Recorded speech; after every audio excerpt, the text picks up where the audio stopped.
Hello friends, आप सभी का स्वागत है डीडी आनंद महाविद्यालय चैनल में। फ्रेंड्स, आज की इस वीडियो में हम बात करेंगे कक्षा 10 के विषय हिंदी के खंड काव्य मेवाड़ मुकुट के बारे में, जिसके लेखक है गंगा रत्न पांडे जी। तो चलिए प्रश्न की तरफ। तो प्रश्न एक कुछ इस प्रकार है, मेवाड़ मुकुट खंड काव्य की कथा वस्तु संक्षेप में लिखिए, अथवा मेवाड़ मुकुट खंड काव्य का सारांश लिखिए। तो चलिए फ्रेंड्स उत्तर की तरफ चलते हैं। तो फ्रेंड्स उत्तर कुछ इस प्रकार है, गंगा रत्न पांडे द्वारा रचित मेवाड़ मुकुट खंड काव्य में महाराणा प्रताप के त्याग, शौर्य, साहस एवं बलिदान पूर्ण जीवन के एक मार्मिक कालखंड का चित्रण है। स्वतंत्रता प्रेमी प्रताप दिल्लीश्वर अकबर से युद्ध में पराजित होकर अरावली के जंगल में भटकते फिरते हैं। यहीं से काव्य का प्रारंभ होता है। प्रस्तुत काव्य की कथा वस्तु 7 सर्गों में विभाजित है। अरावली सर्ग की रचना पूर्व पीठिका के रूप में की गई है। हल्दी घाटी के मैदान में बड़ी वीरता से युद्ध करने के बाद भी महाराणा प्रताप की सेना पराजित हो जाती है। उस युद्ध के बाद महाराणा प्रताप साधनहीन होने के कारण अरावली के जंगलों में भटकते हैं। अरावली एक पर्वत श्रृंखला है जो राजस्थान के दक्षिणी पूर्वी अंचल में गौरव से सिर उठाए खड़ी है। महाराणा प्रताप शत्रु की कन्या दौलत को अपनी शरण में रख उससे पुत्रीवत व्यवहार करता है। उसकी पत्नी लक्ष्मी अपने पुत्र गोद में लिए वनवासिनी सीता के समान एक वृक्ष के नीचे बैठी है। अरावली स्वयं स्वतंत्रता के उपासक इस प्रताप की रक्षा में सन्नद्ध हो हैं। द्वितीय सर्ग का नामकरण महाराणा प्रताप की पत्नी लक्ष्मी के नाम पर हुआ है। इस सर्ग में उसी का चरित्र अंकित हुआ है। रानी लक्ष्मी ने वैभव के दिन देखे हैं और अब उसे निर्धनता का जीवन व्यतीत करना पड़ रहा है, लेकिन सच्ची भारतीय पत्नी और वीर छत्राणी के रूप में उसे अपने कष्टों की चिंता नहीं है। वह कंदमूल फल खाकर वह पृथ्वी पर सोकर धैर्य पूर्वक अपने दिन गुजार देती है। उसके हृदय में उथल पुथल मची हुई है। अपने बच्चे की दयनीय दशा देखकर वह कभी कभी धीरज खो बैठती है। वह सोचती है कि राणा ने स्वतंत्रता नहीं बेची, इसलिए दुख मिल रहा है। वह उत्साहित होकर कहा उठती है, हमको नहीं डुबा पाएगा यह कष्टों का सागर। तभी राणा कुटी के बाहर आकर रानी को जागते रहने का कारण पूछते हैं। रानी की मनोदशा समझकर महाराणा प्रताप सजल नेत्र हो जाते हैं। तृतीय सर्ग का नामकरण काव्य के नाम पर हुआ है। इसमें प्रताप के अंतर्द्वंद का चित्रण है। राणा प्रताप के सामने मेवाड़ की मुक्ति की विकराल समस्या है। वे अपने भाई शक्ति सिंह के विश्वासघात से आहत हैं और उसके अकबर से मिल जाने का उन्हें दुख भी है। यह सोचकर भी उनका उत्साह कम नहीं होता। वे जानते हैं कि जब उसकी आत्मा धिक्कारेगी तो वह अवश्य ही लौटकर वापस आएगा। वे मन ही मन प्रतिज्ञा करते हैं कि वे मेवाड़ को स्वतंत्र कराने के लिए अपने प्राण तक त्याग देंगे। वे चेतक के स्वाभिभक्ति तथा शत्रु पक्ष की कन्या दौलत के विषय में भी विचार करते हैं तथा अनायास दौलत के मिलने के लिए चल देते हैं। चतुर्थ सर्ग का नामकरण बालिका दौलत के नाम पर हुआ है। दौलत अकबर के मामा की बेटी है। वह पर्णकुटी के पीछे एक वृक्ष की छाया में बैठी अपने विगत जीवन के बारे में विचार करती हुई कहती है कि उस भोग विलास भरे जीवन में कटता ही थी प्रीति नहीं, अकबर के साम्राज्यवाद की लिप्सा उसके कोमल हृदय में घृणा के बीज बो देती है। किंतु राणा प्रताप के प्रति उसके विचार पिता जैसी श्रद्धा से युक्त राणा के भाई शक्ति सिंह पर दौलत का मन आकृष्ट है, किंतु वह राणा के सम्मुख अपनी कहानी कहकर उनके दुख को और नहीं बढ़ाना चाहती है। वह शक्ति सिंह और प्रताप की तुलना करती हुई कहती है कि ये सूर्य है, वह दीपक है। दौलत को उसी समय वृक्षों के पीछे से किसी के पदचाप सुनाई देते हैं। यहीं पर इस सर्ग का समापन हो जाता है। पंचम सर्ग का शीर्षक चिंता है। दौलत के पास पहुंचकर राणा उसके एकांत चिंतन का कारण पूछते हैं। दौलत अपने को परम सुखी और निश्चिंत बताती हुई स्वयं राणा के दिन रात चिंतित रहने को ही अपनी चिंता का कारण बताती है। इस प्रसंग में राणा प्रताप कहते हैं, वे रानी लक्ष्मी की आंखों में आंसू देखकर कुछ विचलित हैं। अतः दौलत राणा के साथ लक्ष्मी के पास जाकर उसके मन की पीड़ा को जानने का यथाशक्ति उसे दूर करने के लिए तत्पर हो जाती है। उस अपने पुत्र को गोद में लिटाए हुए रानी लक्ष्मी सोच रही है कि उसके कारण ही राणा अपने देश को त्याग कर जंगल में भटक रहे हैं। उसी समय दौलत का मीठा स्वर उसके कानों में गूंज उठता है। रानी और दौलत के वार्तालाप के इसी अवसर में महाराणा प्रताप रानी को सूचना देते हैं कि मेवाड़ मुक्ति के लिए वे मेवाड़ से दूर सिंधु प्रदेश में जाकर सैन्य संग्रह करेंगे। राणा के इस निश्चय को सुनकर लक्ष्मी में चेतना दौड़ पड़ती है। वह भी मेवाड़ की स्वाधीनता हेतु अपना सर्वस्व न्यौछावर करने के लिए तत्पर हो जाती है। छठे सर्ग का शीर्षक पृथ्वीराज सर्ग है। क्षितिज में अरुणाभा फैल जाने पर राणा सभी को यात्रा के लिए तैयार कर देते हैं। उसी समय एक अनुचर अकबर के दरबारी कवि पृथ्वीराज का पत्र लाकर राणा को देता है। वे पत्र पढ़कर पृथ्वीराज से मिलने जाते हैं। पृथ्वीराज अपने जैसे अन्य राजपूत नरेशों के स्वार्थपूर्ण व्यवहार पर दुख प्रकट करते हैं और कहते हैं कि उन्होंने अपनी राजपूती मर्यादा को भूलकर अकबर का साथ दे दिया है। अब हम अकबर से प्रतिशोध लेकर मेवाड़ को पुनः प्राप्त करेंगे। पृथ्वीराज यह भी बताता है कि वह भामा शाह सेना का प्रबंध करने के लिए साधन प्रयुक्त करेंगे। सप्तम सर्ग का शीर्षक भामा शाह के नाम पर है। राणा प्रताप एकांत में बैठकर बदली हुई परिस्थिति पर विचार करते हैं। उसी समय भामा शाह पृथ्वीराज के साथ आकर जय जयकार करते हुए नतमस्तक हो जाते हैं।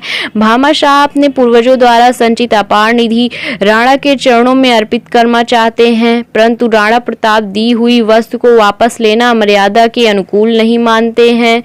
प्रताप का यह वचन सुनकर भामा शाह कहता है कि क्या यह प्रत्येक नागरिक का पावन कर्तव्य नहीं है कि वह देश के लिए अपना सब कुछ न्यौछावर कर दे। भामा शाह के इस विनयपूर्ण आकाट्य तर्क को राणा प्रताप अस्वीकार नहीं कर पाते हैं और भामा शाह को गले से लगा लेते हैं। यही मेवाड़ मुकुट खंड काव्य की समाप्ति हो जाती है। तो चलिए प्रश्न 2 की तरफ चलते हैं मित्रों। मेवाड़ मुकुट खंड काव्य के प्रथम सर्ग अरावली का सारांश संक्षेप में लिखिए। मेवाड़ मुकुट के अरावली सर्ग की कथा प्रस्तुत कीजिए। तो फ्रेंड्स इसका आंसर कुछ इस प्रकार है। अरावली सर्ग की रचना पूर्व पीठिका के रूप में की गई है। हल्दी घाटी के मैदान में बड़ी वीरता से युद्ध करने के बाद महाराणा प्रताप की सेना पराजित हो जाती है। उस युद्ध के बाद महाराणा प्रताप साधनहीन होकर अरावली के जंगलों में भटकने लगते हैं। अरावली एक पर्वत श्रृंखला है जो राजस्थान के दक्षिणी पूर्वी अंचल में गौरव से सिर उठाए खड़ी है। कवि ने अरावली और वनस्थली के मानवीकरण किया है। अरावली पर्वत महाराणा प्रताप को अपने अंचल में पाकर गर्व का अनुभव कर अपने को धन्य मानता है। उसी विश्वास है कि यह महापुरुष मेवाड़ के स्वाभिमान की रक्षा करेगा और उसके गए हुए गौरव को वापस लाएगा। स्वतंत्रता का दीवाना प्रताप अपनी पत्नी लक्ष्मी और पुत्र अमर के साथ इस वीराने में भ्रमण कर रहा है।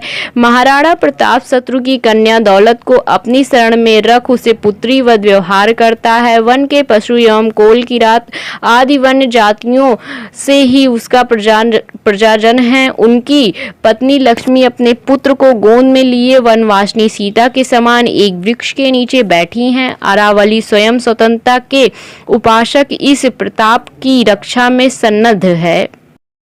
तो चलिए फ्रेंड्स अब चलते हैं प्रश्न 3 की तरफ। तो प्रश्न 3 कुछ इस प्रकार है। मेवाड़ मुकुट खंड काव्य के लक्ष्मी सर्ग द्वितीय सर्ग की कथा संक्षेप में लिखिए। तो इसका उत्तर इस प्रकार है। द्वितीय सर्ग का नामकरण महाराणा प्रताप की पत्नी लक्ष्मी के नाम पर हुआ है।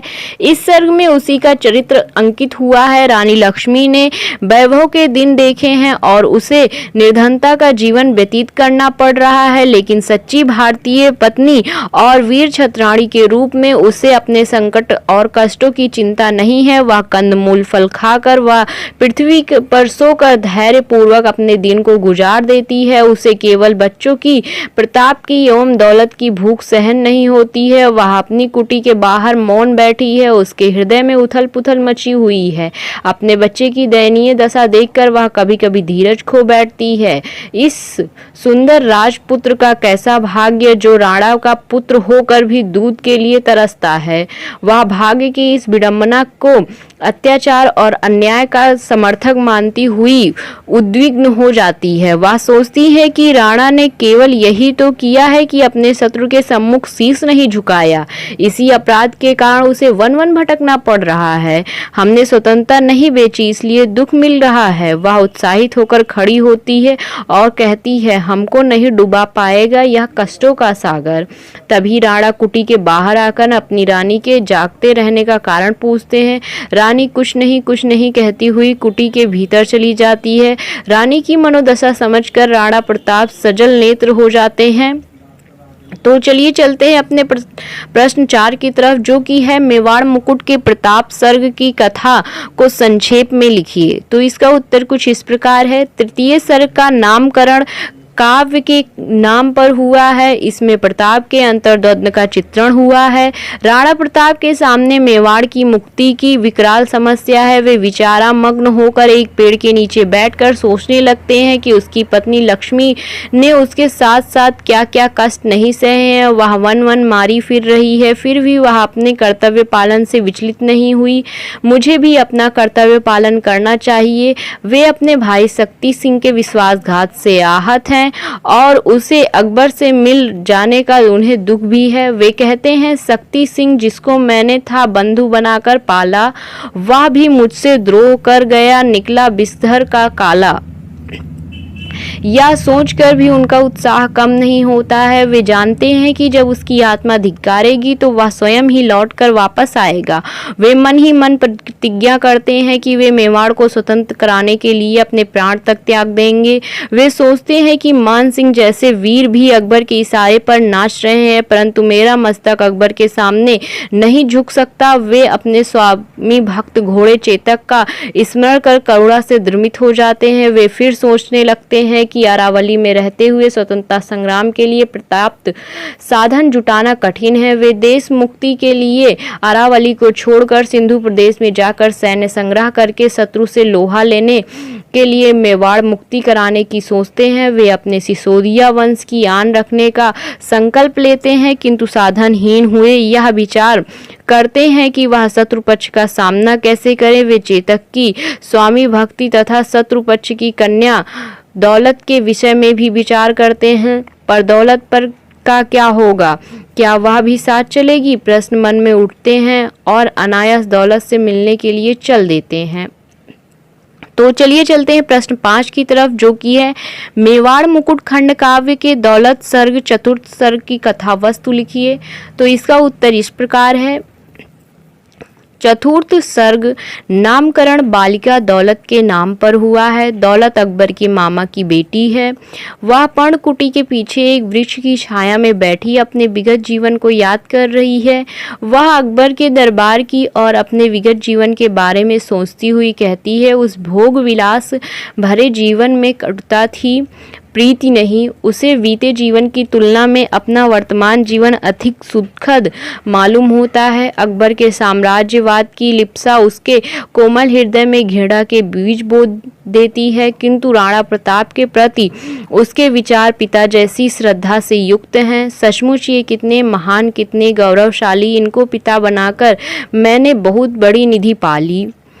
दौलत विचार करती हुई स्वयं में कह उठती है कि अकबर यह क्यों नहीं समझते कि ईश्वर ने सबको समान बनाया है। राणा के भाई शक्ति सिंह पर दौलत का मन आकृष्ट है, किंतु वह राणा के सम्मुख अपनी कहानी कहकर उनके दुख को और नहीं बढ़ाना चाहती है। वह शक्ति सिंह पर और प्रताप की तुलना करती हुई कहती हैं, ये सूर्य हैं, वह दीपक हैं। वह राणा प्रताप के लिए कुछ करना चाहती हैं। विचारों में निमग्न दौलत को उसी समय वृक्ष के पीछे से किसी के पदचाप सुनाई देते हैं। यहीं पर इस सर्ग का समापन हो जाता है। तो चलिए फ्रेंड्स, अब चलते हैं प्रश्न 6 की तरफ, जो कि है मेवाड़ मुकुट के चिंता सर्ग यानी पंचम सर्ग में दिए गए रानी लक्ष्मी के मनोभावों को स्पष्ट कीजिए। तो इसका उत्तर इस प्रकार है। दौलत के पास पहुंचकर राणा उसके एकांत चिंतन का कारण पूछते हैं।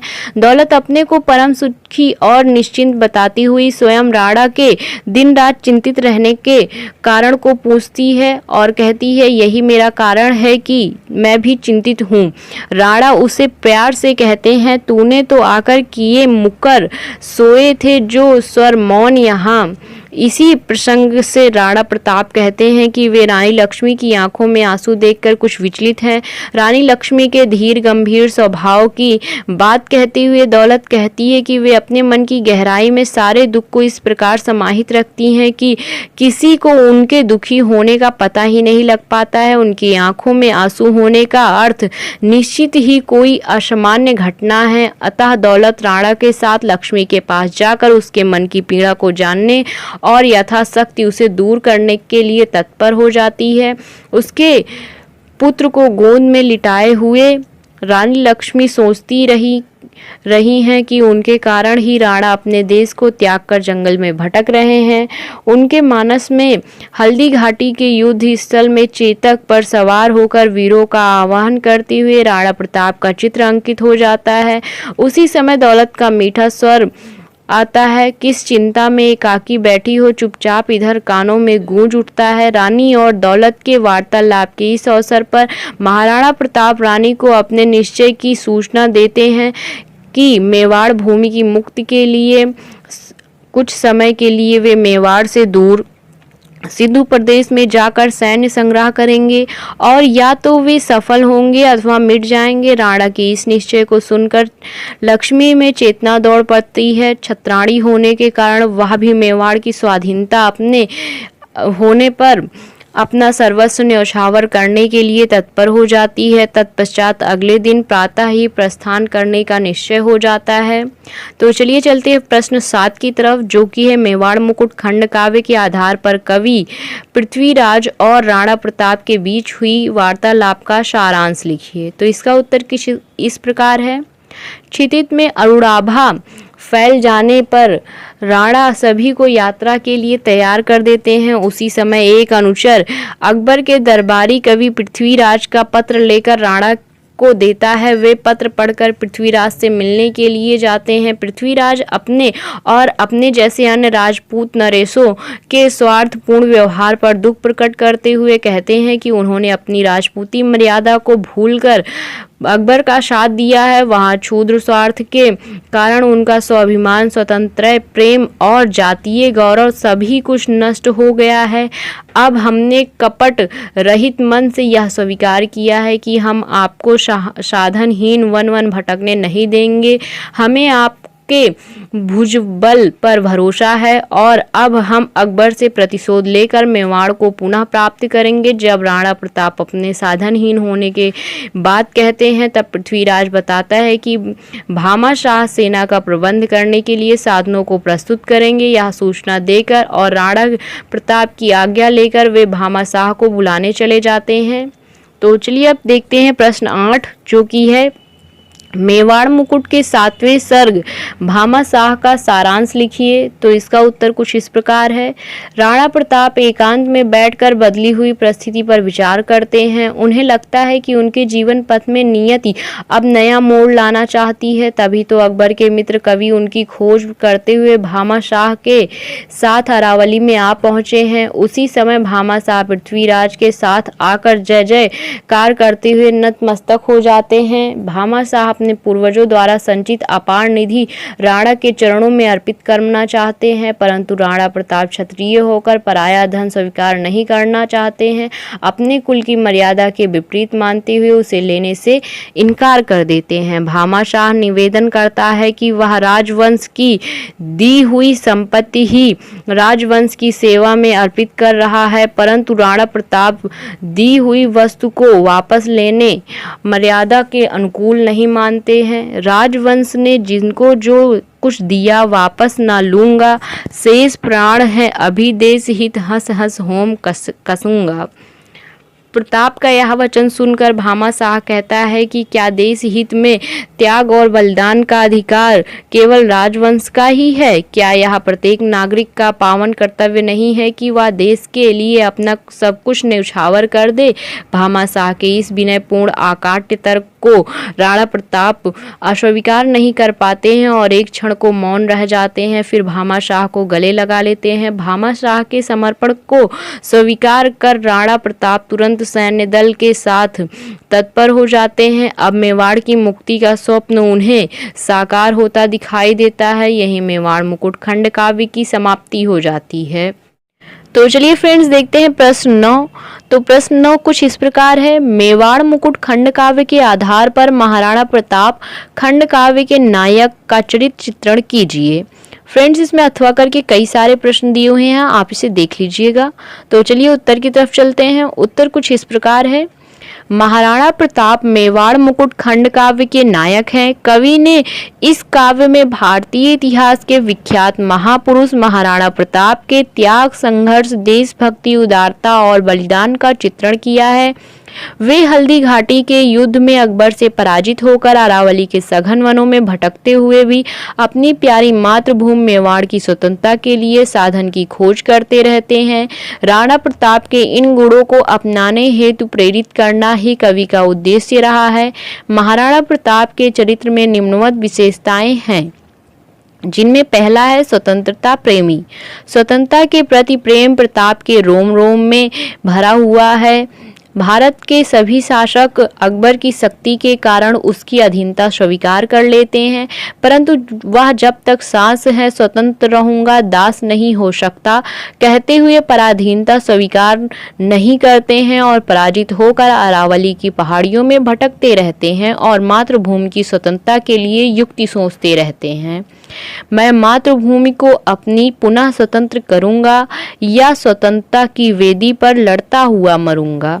दूसरा है देशभक्त। प्रताप में देश प्रेम कूट कूट कर भरा हुआ है। वे मेवाड़ की मुक्ति के लिए अरावली की पहाड़ियों में भटकते हुए भी अपने कर्तव्य से विमुख नहीं होते हैं। वे अपना सर्वस्व गंवाकर भी मातृभूमि की रक्षा के लिए संकल्प करते हैं।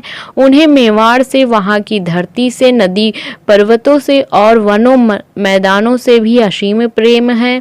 वे देश की स्वतंत्रता व सेवा का आमरण व्रत लिए हुए हैं। मैं स्वदेश के हित जीवित हूँ, उसके लिए मरूंगा। तीसरा है उदार एवं भावुक हृदय। प्रताप का हृदय अत्यधिक उदार है। वे शत्रु की कन्या दौलत को भी पुत्रीवत पालते हैं। अपने भाई शक्ति सिंह के अकबर से मिल जाने पर भी वे उसे उसकी मूर्खता ही मानते हैं और उसे क्षमा कर देते हैं। उनके शब्दों से भाई के प्रति उनकी सहृदयता झलकती है। मेरा ही है, मुझसे ही दूर कहाँ जाएगा। इसी प्रकार घोड़े चेतक की मृत्यु पर वे बहुत शोक विवल हो उठते हैं। वे अकबर के मित्र पृथ्वीराज और भामाशाह से भी आत्मीयता से मिलते हैं। चौथा है स्वाभिमानी। राणा प्रताप में क्षत्रियोचित स्वाभिमान विद्यमान है, इसलिए भामाशाह के द्वारा सैन्य संगठन के लिए दिए जाने वाले अपरिमित धन को स्वीकार करना वे अपने स्वाभिमान के विरुद्ध मानते हैं। राजवंश के द्वारा दिए गए धन को भी स्वीकार करना वे उचित नहीं मानते हैं। राजवंश से जिसको जो कुछ दिया न वापस लूँगा, शेष प्राण है अभी, देश हित में हंस हंस कर वही करूँगा। महाराणा प्रताप की नस नस में स्वाभिमान भरा हुआ है। उससे उन्हें अपनी जाति, कुल और देश पर अभिमान है। वे जाति और देश के प्रति मरना मिटना चाहते हैं। स्वाभिमान के कारण वह मेवाड़ की मुक्ति के लिए जीवन भर संघर्ष करते रहे, परंतु अकबर के सामने झुकने नहीं देते हैं अपने सर को। पांचवा है दृढ़ प्रतिज्ञ। राणा प्रताप दृढ़ प्रतिज्ञ हैं। वह अपने संकल्प को बार बार दोहराते हैं। वे प्रतिज्ञा करते हुए जब तक शरीर में श्वास है मेवाड़ की भूमि को स्वतंत्र करने का प्रयास करता रहूँगा। जब तक तन में प्राण लड़ेगा, पल भर चैन न लेगा, सूर्य चंद्र टल जाए किंतु व्रत उसका नहीं टलेगा।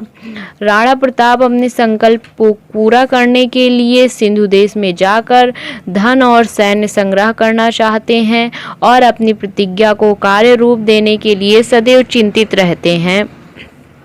6वां है धैर्यवान। महाराणा निर्भीक, साहसी और धैर्यशील हैं। वे दुख में जीवन व्यतीत करते हैं फिर भी शत्रु के सामने नहीं झुकते। वे कंद मूल फल खाकर और भूमि पर सोकर भी धैर्य नहीं छोड़ते हैं। स्वयं अरावली पर्वत भी उनकी धीरता के विषय में कहता है, वह मत धीर वीर विपदा से कचित नहीं डरेगा, फिर मेरे अतीत गौरव का जीर्णोद्धार करेगा। 7वां है शरणागत वात्सल्य और वात्सल्य पूर्ण पिता। राणा प्रताप का हृदय अत्यंत उदार एवं विशाल है। वे शत्रु पक्ष की कन्या दौलत को शरण देते हैं और उसे अपनी पुत्री के समान ही पालते हैं। इस संबंध में कवि के उद्गार हैं, अरि की कन्या को भी उसने रख पुत्रीवत वन में, एक नया आदर्श प्रतिष्ठित किया वीर जीवन में। दौलत के मुख से निकले हुए शब्द राणा प्रताप के प्रति वात्सल्य भाव को प्रकट करते हैं। सचमुच ये कितने महान हैं, कितने गौरवशील। इनको पिता बनाकर मैं बहुत बड़ी निधि पाली। 8वां है पराक्रमी। महाराणा प्रताप के व्यक्तित्व की ओजस्वी दर्शनीय है। वे युद्ध स्थल में शत्रुओं की धराशायी करने के में पूर्ण सक्षम है। वे अपरिमित सैन्य शक्ति संपन्न अकबर में युद्ध करते हैं तथा उनकी सेना के दांत खट्टे कर देते हैं। उनके पराक्रम का लोहा स्वयं अकबर भी मानता है। निष्कर्ष रूप में कहा जा सकता है कि महाराणा प्रताप स्वतंत्रता प्रेमी, देशभक्त, उदार हृदय, त्यागी, दृढ़ प्रतिज्ञ, निर्भीक और स्वाभिमानी लौह पुरुष है। वे भारतीय इतिहास में सदैव वंदनीय रहेंगे। तो चलिए फ्रेंड्स, प्रश्न 10 की तरफ चलते हैं, जो कि है मेवाड़ मुकुट खंड काव्य के आधार पर भामा शाह का चरित्र चित्रण कीजिए। अथवा करके कई सारे प्रश्न दिए हुए हैं, आप देख लीजिएगा फ्रेंड्स। तो चलिए उत्तर देखते हैं। भामा शाह मेवाड़ मुकुट खंड काव्य के प्रमुख पात्र हैं। वे मेवाड़ केसरी महाराणा प्रताप की ऐसे समय में सहायता करते हैं जब वो बिल्कुल असहाय और निराश हो चुके थे। उनका चरित्र त्याग का आदर्श चरित्र है, अतः कवि ने उनके नाम पर एक पृथक सर्ग की रचना करके उन्हें गौरव प्रदान दिया है। उनके चरित्र में मुख्य रूप से निम्नलिखित विशेषताएं दृष्टिगत होती हैं। पहला है देश प्रेमी। भामा शाह को अपनी मातृभूमि मेवाड़ से अटल अनुराग है। स्वदेश प्रेम की भावना से प्रेरित होकर ही वे महाराणा प्रताप को सैन्य संगठन के लिए अपनी अतुल्य संपत्ति समर्पित कर देते हैं। वे कहते हैं, यदि स्वदेश की मुक्ति यज्ञ में यह आहुति दे पाऊं, पितरों सहित देव निश्चय ही मैं कृतार्थ हो जाऊं। दूसरा है महान त्यागी। भामा शाह का त्याग अनुपम और आदर्श है। अपने पितामहों के द्वारा संचित लच मुद्राओं को राणा के चरणों में समर्पित करते हुए वे कहते हैं कि मैं धन्य हो जाऊंगा। पितामहों के द्वारा यह निधि वर्षों की संचित है, साधन सहग्र संग्रह हेतु देव के चरणों में अर्पित है। भामा शाह का त्याग प्रताप को कर्तव्य पथ की ओर प्रेरित करता है। महाराणा प्रताप स्वयं भी कहते हैं, जिस मेवाड़ भूमि पर भामा शाह जैसी त्यागी बलिदानी पुरुषों ने जन्म लिया, वह भला किस तरह परतंत्र रह सकती है। तीसरा है राजवंश में निष्ठा। भामा शाह की राजवंश में निष्ठा है। वे राणा प्रताप से कहते हैं कि हमने सारी संपदा राजवंश से ही प्राप्त की है, राजवंश के ही प्रसाद से श्री संपन्न बने हैं हम। वे अपने को राज्य का सेवक और सारी संपदा को राज्य की ही मानते हैं और कहते हैं कि यह अगर राज्य की संपदा को उपयोग राज्य की रक्षा के लिए किया जाने ही उचित ठहराते हैं। चौथा है तर्कशील। भामाशाह उत्कृष्ट तार्किक व्यक्ति हैं, उनमें बुद्धि और तर्क का मणिकांचन योग है। प्रताप द्वारा धन अस्वीकार करने पर वे स्पष्ट तर्क देते हुए कहते हैं, देश हित में त्याग और बलिदान का अधिकार केवल राजवंश को ही नहीं है, वरन यह प्रत्येक नागरिक का कर्तव्य है और वह देश के लिए अपना सर्वस्व न्यौछावर कर दें। यहाँ जो कुछ भी जिस किसी के पास है वह स्वदेश का ही है, उसके ऋण से उऋण करे जो वह धन देव कहाँ, तन मन धन जीवन सब उसका, अपना कुछ ना यहाँ। पांचवा है विनयशील। भामाशाह अत्यंत विनम्र हैं। वे अपने पूर्वजों द्वारा संचित निधि को बड़े ही विनय भाव से राणा के चरणों में अर्पित करते हुए कहते हैं, वह अधिकार देव सबका है, यह कर्तव्य सभी का, सबको आज चुकाना है ऋण मेवाड़ी माटी का। भामाशाह राणा प्रताप को देव और अपने को उनका सेवक बताते हुए उस संपदा को स्वीकार करने के लिए विनय पूर्वक याचना करते हैं। छठवां है उत्साही एवं प्रेरक। भामाशाह एक उत्साही व्यक्ति है। प्रथम मिलन में ही वे राणा प्रताप का उत्साह बढ़ाते हैं तथा उनके मेवाड़ की रक्षा हेतु प्रेरित करते हैं। भामाशाह के प्रेरणात्मक शब्द ही राणा प्रताप के निराश मन में आशा का संचार करते हैं। अविजित हैं विजयी भी होंगे देव शीघ्र निसंशय, मातृभूमि होगी स्वतंत्र फिर हम होंगे फिर निर्भय। निष्कर्ष रूप में कहा जा सकता है कि भामाशाह को देश प्रेम तथा त्याग अनुपम है। वह तर्कशील, विनयशील और राजवंश में निष्ठा रखने वाला धनी पुरुष है। भामाशाह जैसे त्याग का आदर्श विश्व इतिहास में दुर्लभ है। तो चलिए फ्रेंड्स, चलते हैं प्रश्न 11 की तरफ, जो कि है मेवाड़ मुकुट खंड काव्य के आधार पर पृथ्वीराज का चरित्र चित्रण कीजिए। पृथ्वीराज अकबर के दरबारी कवि हैं और अकबर के मित्र भी हैं। पहले वे राणा प्रताप के विरुद्ध राजा मान सिंह के पक्ष में रहते हैं, किंतु जब अकबर उनके भी कुल की लाज लूटने लग जाते हैं तब उनका रक्त खौलता है और वे आकर महाराणा प्रताप से मिलते हैं तथा उनसे प्रार्थना करते हैं कि वे राजपूतों की लाज बचाएं। मेवाड़ मुकुट खंड काव्य में उनके चरित्र की निम्नलिखित विशेषताएं प्रकट होती हैं। पहला है महाराणा प्रताप के प्रति श्रद्धा। पृथ्वीराज राणा प्रताप के प्रति अत्यधिक श्रद्धा भाव रखते हैं। जैसे ही महाराणा प्रताप को देखते हैं कि वे दोनों हाथ उठाकर उनकी जय जयकार करते हैं और कहते हैं कि वे सिसोदिया कुल भूषण हैं, मेवाड़ का कण कण उनका यशोगान कर रहा है।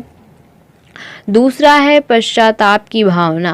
पृथ्वीराज पश्चाताप की भावना से युक्त हैं। जब राणा प्रताप उनके क्रोध, घृणा और व्यंग की भाषा में बोलते हैं तब पृथ्वीराज सब कुछ शांतिपूर्वक सुनते हैं और फिर सच्चे हृदय से अपनी पिछली गलतियों के लिए पश्चाताप करते हैं तथा अपने आप को अकबर का चारण कहकर संबोधित करते हैं। यह अकबर का चारण अपने जीवन की निधि खोकर आया चरण शरण राणा की आज पाप निज धोकर। पृथ्वीराज का दुख देखकर महाराणा प्रताप को हृदय पिघल जाता है। वे कहते हैं कि पृथ्वीराज का पश्चाताप राजपूतों की जागृति का शुभ लक्षण है। तीसरा है प्रतिशोध की भावना में दग्ध। पृथ्वीराज के मन में अकबर के प्रति प्रतिशोध की भावना प्रज्वलित है।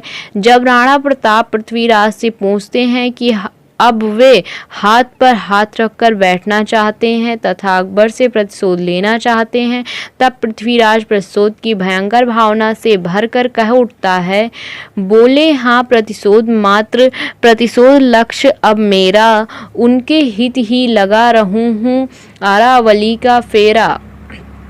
चौथा है सच्चे सहयोगी। कवि पृथ्वीराज में एक सच्चे सहयोगी की भावना पाई जाती है। वे महाराणा प्रताप की उचित वक्त पर सहायता करते हैं। वे अपने साथ भामाशाह को लाते हैं जो लाखों स्वर्ण मुद्राएं महाराणा प्रताप को अर्पित कर देता है। इस प्रकार हम देखते हैं कि पृथ्वीराज के चरित्र में एक सच्चे देशभक्त की सभी भावनाएं विद्यमान हैं। वह उचित अवसर पाकर अभिव्यक्त हुए हैं। तो चलिए देखते हैं प्रश्न 12 जो कि है मेवाड़ मुकुट खंड काव्य के आधार पर लक्ष्मी का चरित्र चित्रण कीजिए।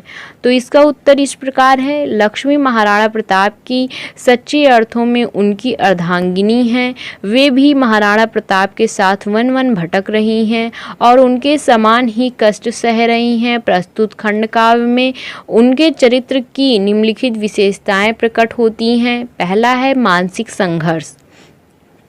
लक्ष्मी इतने कष्ट झेलती है कि मानसिक संघर्ष के कारण उनके अनेक प्रकार की शंकाएं होने लगती हैं। वे सोचती हैं कि कर्मयोग की बातें करना कोरा आदर्श है, वास्तव में भोग ही सच्चा जीवन दर्शन है। संसार में दयावान और सविचार वाले व्यक्ति दुख भोगते हैं और कुमार्ग पर चलने वालों को सफलता प्राप्त होती है। दूसरा है महाराणा प्रताप के लिए अपार श्रद्धा। लक्ष्मी के हृदय में महाराणा के लिए अपार श्रद्धा है। वे कहती हैं कि उनका एकमात्र अपराध यही है कि उन्होंने कभी अत्याचारी के आगे सिर नहीं झुकाया, अपने धर्म और स्वाभिमान को नहीं बेचा और दासता को जीवन को स्वीकार नहीं किया। इसके कारण ही उन्हें इतने कष्ट झेलने पड़ रहे हैं, किंतु उनकी आत्मा महान है, इससे उन्हें संतोष होता है। वास्तव में लक्ष्मी को यही खेद है कि निर्दोष होते हुए भी महाराणा को इतना कष्ट क्यों भोग रहे हैं। तीसरा है परदुख कातरता। लक्ष्मी स्वयं कष्ट सह रही है पर दूसरों के कष्ट उनसे नहीं देखे जाते हैं। वे कहती हैं कि यदि वे अकेली होती तो उन्हें भूखे रहने की कोई चिंता न रहती, किंतु उनसे अमर दौलत और राणा की भूखों का रहना सहन नहीं होता है। चौथा है उदार हृदय। लक्ष्मी का हृदय विशाल और संकीर्ण सांप्रदायिक विचारों से परे हैं। अकबर की ममेरी बहन दौलत उनके साथ आकर रहने लगती है। वे उनको उतना ही स्नेह करती हैं जितना अपने पुत्र अमर को। वे यह नहीं सोचती कि यह बालिका एक यवन पुत्री है और शत्रु की बहन है। यही कारण है कि दौलत भी लक्ष्मी को सच्चे हृदय से अपनी माँ मानती है और उनका उसी प्रकार सम्मान करती है। पांचवा है स्वतंत्रता प्रेमी।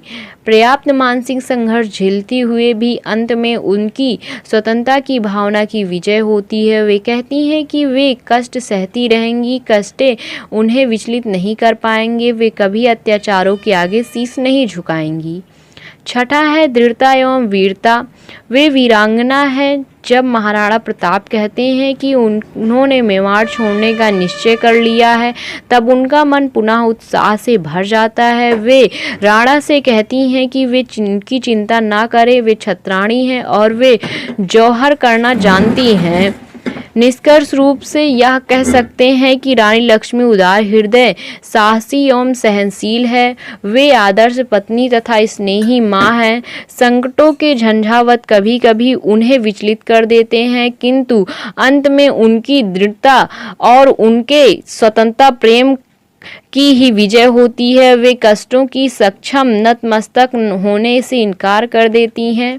तो चलिए फ्रेंड्स देखते हैं प्रश्न 13 जो कि है मेवाड़ मुकुट खंड काव्य के आधार पर दौलत का चरित्र चित्रण कीजिए। तो इसका उत्तर इस प्रकार है। दौलत अकबर के मामा की लड़की है जो राज प्रसादों के वैभव को त्याग कर वन में महाराणा प्रताप के साथ रहने लगती है। महाराणा प्रताप उन्हें अपनी पुत्री के समान स्नेह देते हैं। दौलत को पाकर राणा प्रताप यह भूल जाते हैं कि उनके कोई पुत्री नहीं है। दौलत के चरित्र का कोई ऐतिहासिक आधार नहीं है, वह काल्पनिक पात्र है। इसका वर्णन स्वर्गीय श्री द्विजेंद्र लाल राय के नाटक राणा प्रताप सिंह में मिला है। कवि ने प्रस्तुत काव्य में उन्हें वहीं से ग्रहण किया है। उनके चरित्र में हमें निम्नलिखित विशेषताएं दृष्टिगोचर होती हैं, जिसमें पहला है दरबारी जीवन से घृणा। दौलत अकबर के दरबारी जीवन में घृणा करती हैं। उनका कहना है कि आगरा में वैभव है, ऐश्वर्य है, रंगरेलियां हैं, किंतु वहाँ छल कपट है, दब्ध और द्वेष है। यथार्थ में वहाँ का वातावरण बड़ा ही दूषित है। वहाँ सहृदयता का अभाव है और अपार में स्नेह है। इसलिए वह उस जीवन को त्याग देती हैं और राणा की कुटिया में आकर शांति प्राप्त करती हैं। दूसरा है वन जीवन के प्रति अनुराग। दौलत राजकुमारी हैं, किंतु उसे वन जीवन में अपार अनुराग है। वह प्रकृति में अनुपम सौंदर्य के दर्शन करती है और वन के जीवन में सुख शांति का अनुभव करती है। तीसरा है महाराणा के प्रति श्रद्धा। दौलत के हृदय में महाराणा प्रताप के प्रति असीम श्रद्धा और आदर का भाव है। वह देखती हैं कि उसके पिता महाराणा से शत्रुता रखते हैं और फिर भी महाराणा के हृदय में उसके प्रति स्नेह की भावना है। वे पहले ही उसे खिलाते हैं, फिर स्वयं भोजन करते हैं, उसमें से अमर में भी कोई भेद नहीं करते हैं। इस बात को कवि मन ही मन कहता है कि वह एक यवन और शत्रुसुता हैं। चौथा है अकबर से घृणा। दौलत को इस बात का दुख है कि ऐसे महान व्यक्ति को भी अकबर इतना कष्ट दे रहा है। राणा का एकमात्र अपराध यही है कि उन्होंने महाबली की दास्ता स्वीकार नहीं की है, अतः वह अकबर से घृणा करती हैं। पांचवा है लक्ष्मी के प्रति श्रद्धा। दौलत को रानी लक्ष्मी के लिए भी उतनी ही श्रद्धा है जितनी कि महाराणा प्रताप के लिए।